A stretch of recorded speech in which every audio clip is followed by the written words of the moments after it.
मित्रांनो, या ठिकाणी आपल्यासाठी एक सुवर्ण संधी चालून आलेली आहे आणि 354 जागांची एक नवीन भरती निघालेली आहे.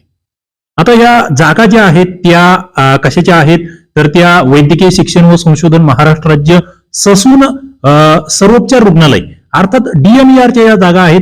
गट ड च्या या जागा आहेत ज्यामध्ये वेगवेगळी पदं आहेत. सगळ्यात जास्त कक्ष सेवकची 168 पदं आपल्याला त्याच्यात दिसत आहेत. शिपाईची पदं आहेत, माळी, पहारेकरी, स्वयंपाकी अशी विविध पदं आहेत आणि फॉर्म भरण्याची जी डेट आहे ती 31 ऑगस्ट पर्यंत या ठिकाणी आहे. तुम्हाला त्याची लिंक खाली डिस्क्रिप्शन बॉक्समध्ये देतो. तुम्ही या ठिकाणी जाऊन हा फॉर्म भरू शकतात आणि एका सुवर्ण संधीचा लाभ घेऊ शकतात. आणखी माहिती तुम्हाला पाहिजे असेल तर अभ्यासकट्टा नावाचं ऍप्लिकेशन आहे, त्यावर याचा अभ्यास तुम्हाला करता येईल. डिस्क्रिप्शन बॉक्समध्ये लिंक आहे किंवा प्ले स्टोअरवरून तुम्ही ऍप डाउनलोड करू शकतात. हा व्हिडिओ आपल्या मित्रांना शेअर करा. धन्यवाद.